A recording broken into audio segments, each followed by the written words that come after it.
बिस्मिल्लाहिर्रहमानिर्रहीम। अस्सलाम वालेकुम डियर स्टूडेंट। आज का हमारा जो है 10th क्लास के थ्योरम्स का जो कोर्स शुरू है, आज हम उसके 13 नंबर लेक्चर तक पहुंच चुके हैं और आज जो हमारा थ्योरम है 10.4 और इसमें फिर ये बी नंबर थ्योरम है। इससे पहले जो हमारा लेक्चर था 12 नंबर उसमें 10.4 लेकिन ए था, तो वहाँ पे लेक्चर जो था वो वाबस्ता था एक टेंजेंट लाइन के और उसमें दो सर्कल थे जो एक दूसरे को एक्सटर्नली टच कर रहे थे। लेकिन आज जो है ये दो सर्कल हैं और इसमें से दोनों एक दूसरे को इंटरनली टच कर रहे हैं। तो बस क्या सिचुएशन बनती है ये फिर हम बाद में डिस्कस करेंगे। पहले दो चार चीज़ें जो जरूरी होती हैं, जो तकरीबन मैं हर लेक्चर में बता रहा होता हूँ आपको।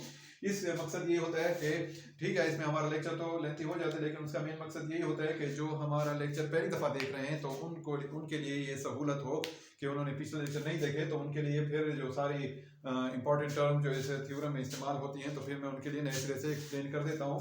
आल्दो हम अपना थोड़ा सा टाइम कंज्यूम कर लेते हैं आप लोगों का, लेकिन चलिए बाहर आज हम लेक्चर की तरफ चलने से पहले आज हम कोई वही बुनियादी चीज़ जो है वही पढ़ते रहते हैं कि हमारा क्या है। ये एक सर्कल है और ये सर्कल को अगर एक पॉइंट पे कोई लाइन टच कर दे तो उसी लाइन को हम क्या कहते हैं, ये उसकी टेंजेंट लाइन है। तो ये है, इसको एक्सटर्नल टच करती है, इंटरनल जाएगी तो फिर तो ये सेकंड लाइन हो जाएगी, क्योंकि ये तो उसको दो पॉइंट पे टच करेगी, एक इस पॉइंट पे एक इस पॉइंट पे, तो ये एक्सटर्नल टेंजेंट लाइन इसको टच करती है। उसके बाद ये परपेंडिकुलर है। परपेंडिकुलर क्या लाइन होती है, जो किसी एक लाइन को दूसरी लाइन के ऊपर आ जाए तो वो क्या हो जाती है, स्ट्रेट लाइन इसके ऊपर आ जाए और उसके साथ 90 का एंगल बनाए तो समझ जाएं कि ये परपेंडिकुलर लाइन है। और जब कहीं परपेंडिकुलर लाइन बताई गई हो कि ये परपेंडिकुलर लाइन है, दी गई हो, गिवन हो, तो समझ जाएं कि अगर वो 90 का एंगल है तो वो परपेंडिकुलर है। और जब भी हमें बताया गया हो कि ये परपेंडिकुलर है तो समझ जाएं कि ये फिर 90 का एंगल बन रहा है। तो परपेंडिकुलर 90 दोनों आपस में लाज़िम मलज़ूम है।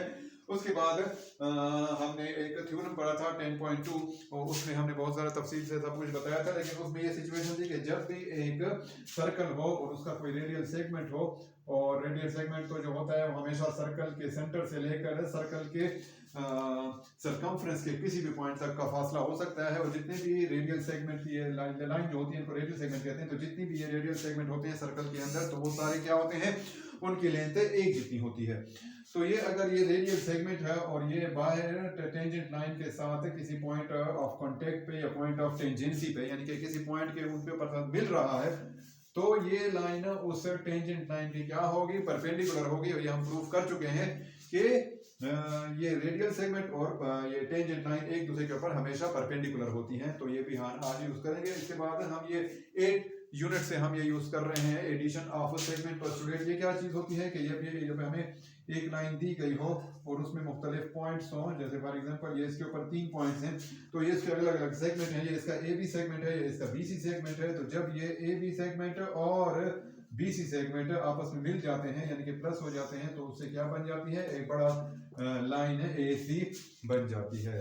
तो ये सेगमेंट और ये सेगमेंट आपस में ऐड हो रहे हैं तो इनका सम किस चीज के इक्वल है, एक बड़ी लाइन है इस चीज के इक्वल है। सपोज ये 3 सेंटीमीटर है और ये 4 सेंटीमीटर है, तो अब ये AC कितने की होगी, तो यकीनी बात है 3 + 4 centimetre is equal to 7 centimetre हमारे पास होगी। तो इसी चीज को क्या कहते हैं, ये सेगमेंट का एडिशन है, तो इसे कहते हैं कि segment addition of segment postulate उसका रूल है।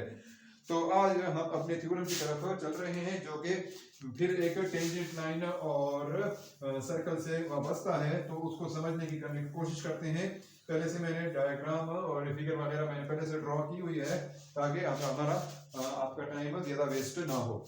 तो ये थ्योरम है 10.4 लेक्चर नंबर 13 है। कह रहे हैं कि if two circles intersect internally, ये एक सर्कल है, ये ब्लैक कलर का जो मैंने ड्रॉ किया हुआ है उसका सेंटर है ये O। तो ये एक सर्कल है जिसका सेंटर है O, और इसी तरह का एक और सर्कल है जो रेड कलर का मैंने ड्रॉ किया हुआ है और उसका सेंटर है O डैश। तो ये दोनों सर्कल जो हैं किसी एक पॉइंट पे ए पे दोनों एक दूसरे के साथ इंटरनली अंदर की तरफ से या अंदरूनी तौर पर ये एक दूसरे को टच कर रहे हैं, मस कर रहे हैं, इंटरसेक्ट कर रहे हैं। तो ये दो सर्कल हैं इंटरनली टच कर रहे हैं। और जो है अब ये तो मैंने गिवन भी दे दिया है कि 2 circles having centres at point O and O dash. तो ये बात मैंने गिवन में कह दी कि 2 सर्कल हैं, एक ब्लैक उसका सेंटर है O और एक रेड है जिसका सेंटर है O dash. 2 circles having centers at point O and O dash. Both circle touch each other internally. और ये दोनों सर्कल एक ही पॉइंट पे एक दूसरे को टच कर रहे हैं और उस पॉइंट को हमें नाम दिया हुआ A।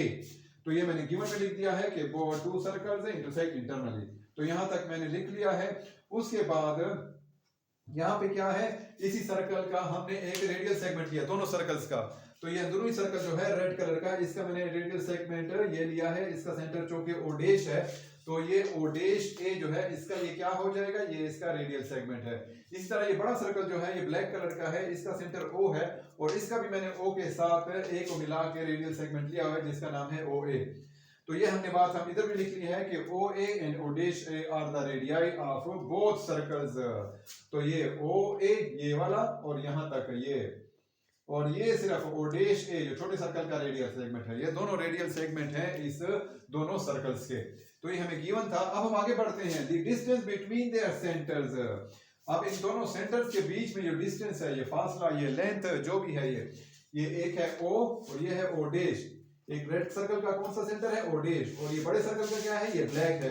तो ये अब दोनों क्या हो जाएंगे, यहाँ पे हम लिख रहे हैं ये दोनों सेंटर्स का जो ये है, इसको क्या लिख रहे हैं, ये हमारा इनका डिस्टेंस क्या है, ओ ओडेश है, ये इनका डिस्टेंस है ओ ओडेश है। तो ये कह रहा है कि ये इनका डिस्टेंस जो होगा उनके between the distance between their centres is the difference, वो फर्क होगा ऑफ देयर रेडियाई, उनके रेडियाई के फर्क के दरमियान होगा। तो एक का रेडियाई क्या है, ये है ओ ए, दूसरे का रेडियाई क्या है, ओडेश ए। तो ये बड़े रेडियाई से अगर हम छोटा रेडियाई माइनस कर लें तो ये क्या बन जाएगा, ओ ओडेश बच जाएगा हमारे पास। तो यही है थ्योरम हमें कह रहा है। तो अब हम क्या कह देंगे कि इनका डिफरेंस क्या हो जाएगा, ओ ए। डिफरेंस जब भी मैथ्स में आ जाए तो हमेशा उससे हम सब्ट्रैक्शन ही मतलब लेते हैं। जैसे मैं अगर कहूं कि 5 और 2 में क्या डिफरेंस है, तो आपका डेफिनेटली आंसर क्या होगा, 3। तो अब हमने क्या कर लिया, 5 से 2 को हमने सब्ट्रैक्ट कर लिया। तो मैथ्स में जब भी ये आ जाए ये डिफरेंस, तो इसका मतलब हमेशा सब्ट्रैक्शन लेते हैं, और जब भी हम सम ले लें किसी चीज का तो वो सम से मुराद हम एडिशन लेते हैं। तो यहाँ पे डिफरेंस आया है तो यहाँ पे माइनस आ जाएगा। तो ये बड़े सर्कल का रेडियाई उससे सब्ट्रैक्ट कर लेंगे छोटे सर्कल की रेडियाई को, तो उन दोनों सेंटर्स के बीच में क्या बच जाएगा, उनका डिस्टेंस बच जाएगा। तो हम कह सकते हैं कि ओ ओडेश किस चीज के बराबर होगा, बड़े सर्कल ओ ए माइनस ओडेश ए। तो ओ ओडेश किस चीज के बराबर होगा, ओ ए ये बड़े सर्कल का रेडियाई माइनस ओडेश ए छोटे सर्कल के रेडियाई के। अगर दोनों को माइनस कर लें तो हमारे पास क्या बच जाएगा, इन दोनों सेंटर्स का डिफरेंस बच जाएगा या दोनों का डिस्टेंस बच जाएगा। अब हम क्या करते हैं, अब हमने कंस्ट्रक्शन करते हैं, और कंस्ट्रक्शन मैंने पहले से ड्रॉ की हुई है, लिखी नहीं है। तो कंस्ट्रक्शन क्या है, ये हमारा एक टेंजेंट लाइन हमने ड्रॉ की है। टेंजेंट लाइन क्या होती है, जो कि सर्कल को एक पॉइंट पे टच करे। तो ये ऐसा टेंजेंट है जिस दोनों सर्कलों के ऊपर टेंजेंट है, और कहां पे है, उसी पॉइंट पे है, ए पॉइंट पे, जहां पे वो दोनों सर्कल्स भी एक ही पॉइंट पे जो मिल रहे हैं, तो उसी पे क्या है, एक टेंजेंट भी है। तो हम लिखते हैं draw a tangent line BC at a common point of contact। हम लिखते हैं draw a tangent line BC at a common point A, at a common point of contact, at a common point of contact A। दोनों के common contact point जो है, दोनों circle का भी कॉमन कांटेक्ट है, और ये अब तो टेंजेंट भी इसी पॉइंट के ऊपर आ गए, तो तीनों का कांटेक्ट क्या हो जाएगा, एक ही पॉइंट ओ पे हो रहा, ए पे हो रहा है। तो ये अब हमारा हो गया कंस्ट्रक्शन थी। अब हमने ये कंस्ट्रक्शन जो की है, तो अब हम आगे चल रहे हैं, आगे हम प्रूफ के मरहले की तरफ चल रहे हैं, जो दो हिस्सों पर मुश्तमिल होता है। एक को हम कहते हैं स्टेटमेंट, और दूसरा क्या होता है, हमारा रीजंस होता है। तो अब हम कह सकते हैं कि ये दोनों क्या है, ये दोनों ये टेंजेंट लाइन जो है, ये इन दोनों रेडियाई के ऊपर क्या है, परपेंडिकुलर है। Tangent line BC is a perpendicular, tangent line BC is a perpendicular to both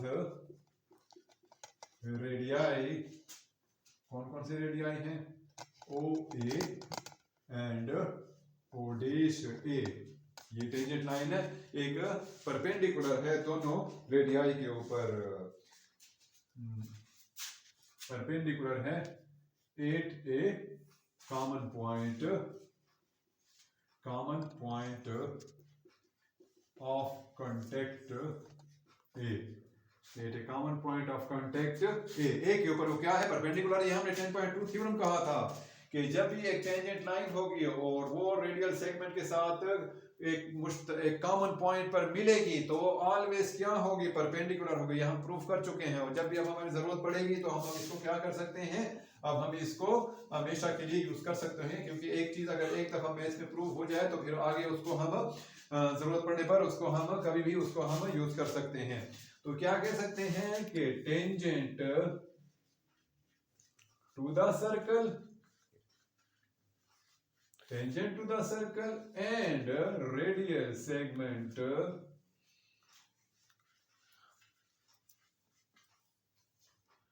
at a common point are always perpendicular to each other। ये हमारा क्या था? थ्योरम था 10.2। ये हमारा थ्योरम था 10.2। ये हमने उधर याददाश्त के तौर पर मैंने डाल भी दिया है आपके लिए। इसका मतलब तो ये हो गया कि BC इन दोनों के ऊपर परपेंडिकुलर होगा या दोनों BC के ऊपर परपेंडिकुलर होंगे, एक दूसरे के ऊपर परपेंडिकुलर है। तो हम इसका मतलब ये लेते हैं कि इसका मतलब तो ये गया that is OA is perpendicular to BC। Similarly O dash A perpendicular to BC। ये क्या हो जाएगा? ये दोनों क्या है? ये दोनों परपेंडिकुलर हैं एक दूसरे के ऊपर। ओ ए भी परपेंडिकुलर है BC के ऊपर और O dash A ये भी क्या है? ये भी BC के ऊपर परपेंडिकुलर है। क्योंकि अब ये तो हमने कहा कि टेंजेंट लाइन जो सर्कल के ऊपर और रेडियल सेगमेंट जो है सर्कल का, ये दोनों हमेशा एक दूसरे के एक तो कॉमन पॉइंट पे मिलेंगे और उसी कॉमन पॉइंट पे वो दोनों क्या होंगे? वो परपेंडिकुलर होंगे। तो यहाँ पे तो वही कॉमन पॉइंट पे मिल रही है ए पे। तो अब ये क्या हो जाएंगे? ये टेंजेंट लाइन और ये दोनों रेडियल सेगमेंट आपस में क्या हो जाएंगे? परपेंडिकुलर हो जाएंगे। तो ये चीज मैंने यहाँ पे आपके लिए हाईलाइट कर दी है। तो अब क्या कर सकते हैं? इसका मतलब तो ये निकलता है कि ये जो है OA ये भी BC के ऊपर परपेंडिकुलर है और O dash A ये भी BC के ऊपर परपेंडिकुलर है। क्योंकि दोनों OA और O dash A एक सेम कॉमन लाइन के ऊपर क्या है? परपेंडिकुलर हैं। तो इसका मतलब है ये OA और O dash A इन चीज में अगर इनका देखा जाए तो इसमें 3 पॉइंट्स हैं। ये O एक है, O एक है, A और O dash है एक। A तो वही कॉमन पॉइंट है दोनों का।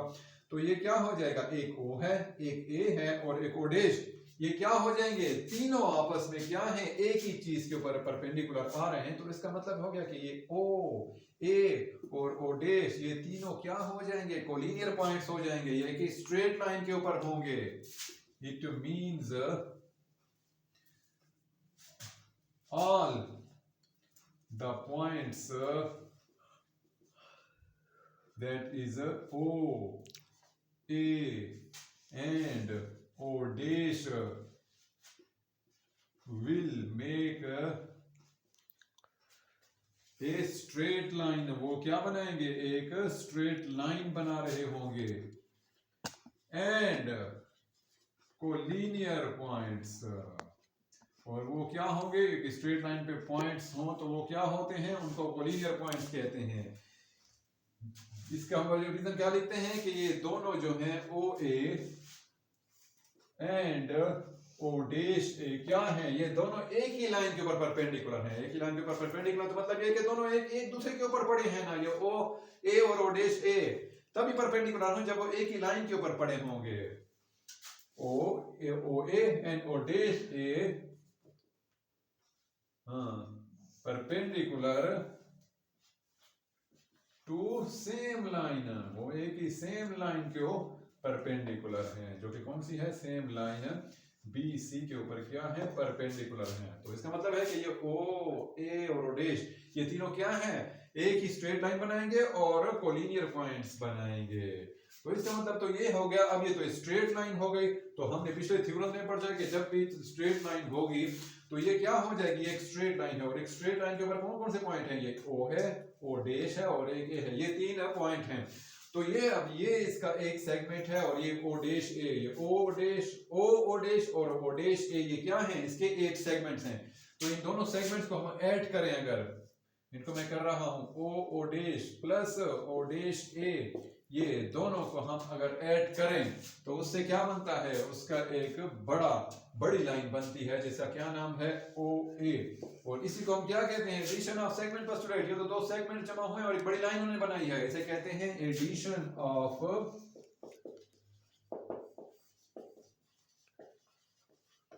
Segment postulate. अब तो ये हो गया। अब अगर ऐसा करें कि ये जो है ओ डैश, ये ओ एक ओडेश ए को मैं कहां ले जा रहा हूं, दूसरी साइड में ले जा रहा हूं। तो ये कैसे जाएगी, मैं इसमें एक इक्वेशन से एक चीज प्लस चीज हो और दूसरी साइड में उसको ले जाएं तो क्या होगा, डेफिनेटली उसके उलट काम करेंगे, इनवर्स काम करेंगे। तो प्लस का उलट क्या होता है, और डेफिनेटली माइनस होता है। तो ये एक लाइन किस चीज पे चली जाएगी, ये माइनस पे चली जाएगी। तो अब हम इसको क्या लिख सकते हैं, ओ ए, ये तो पहले से वहां पड़ा था, ये माइनस होके जो है, ये जो है ये सब्ट्रैक्ट होके उधर से उधर आ जाएगी, माइनस ओ डैश ए। ये हमने क्या कर दिया, subtract O dash A from both sides, दोनों साइडों से हमने क्या कर दिया, ये हमने माइनस कर दिया है। तो दोनों साइडों से हमने माइनस कर दिया, तो अब हमें क्या बन गया हमारे पास, O dash is equal to O A minus O dash A. और अगर हम इसे हम प्रूफ की तरफ चलें और देखें तो यही तो हमारा प्रूफ नहीं था, O dash O A minus minus और ओ डैश ए, और ये क्या है, ओ डैश ए, ये तो हमारा रिक्वायर्ड प्रूफ था। तो इधर हम लिख सकते हैं which is our required proof, which is our required proof, ये हमारा रिक्वायर्ड प्रूफ था। तो आज का थ्योरम हमारा यहीं तक। इसके साथ ही हमारा ना सिर्फ आज का थ्योरम अपने इख्तिताम को पहुंचा, बल्कि हमने इसको प्रूव कर दिया, बल्कि इसके साथ ही हमारा 10th चैप्टर भी अपने इख्तिताम को पहुंचा। इंशाल्लाह अगले लेक्चर के साथ जब हम हाजिर खिदमत होंगे तो हम अपना नया 11th यूनिट शुरू करेंगे। इसके ऊपर एक हम दोहरा रहे हैं आपके लिए, इस पूरे कैमरा को हम वो कर रहे हैं ताकि आप इसको अपने पास से पास करके या इसके स्क्रीनशॉट लेके आप इसको अपने साथ नोट कर सकते हैं और इसको तफसील से देख सकते हैं। तो ये था हमारा थ्योरम है। जाते जाते हम आपसे एक दफ़ा फिर रिक्वेस्ट करेंगे कि हमारे चैनल को सब्सक्राइब करना ना भूलें, हमारे चैनल को लाइक करना ना भूलें और हमारे चैनल के ऊपर कमेंट करना ना भूलें। आपकी जो है लाइकिंग और सब्सक्रिप्शन जो है हमारे लिए बहुत मायने लगती हैं। दूसरा, बेल का आइकन दबाना भी ना भूलें ताकि हमारे जब भी हमारा थ्योरम या कोई चीज़ हम अगर अपलोड करें तो फ़ौरन आप तक उसकी इत्तला आप तक पहुँचे। तो इसके साथ ही हम अपना लेक्चर का इख्तिताम करते हैं। इंशाल्लाह अगले लेक्चर के साथ जल्दी हाजिर खिदमत होंगे। तब तक अल्लाह हाफिज़।